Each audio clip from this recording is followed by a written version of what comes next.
It's time for New York to change the way it votes. Voting is one of the fundamental tools we have to ensure accountability in our democracy.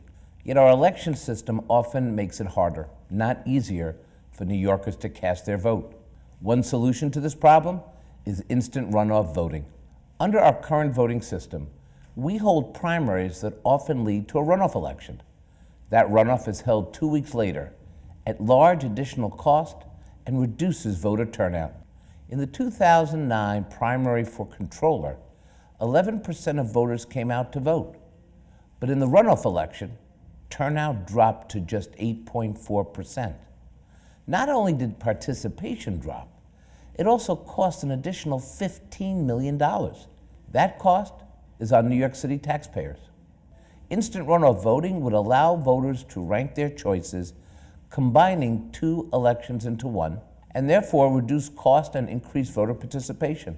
This is common sense reform and a progressive step forward, and it's easy for voters to understand. Cities like San Francisco have implemented instant runoff voting and report a dramatic increase in voter turnout. Plus, voters have stated that they have a good understanding of how it works.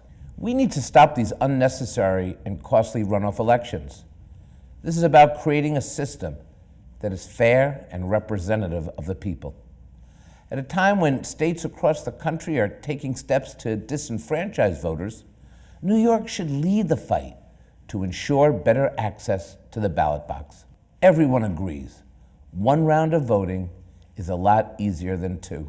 I'm Comptroller Scott Stringer, and I support instant runoff voting.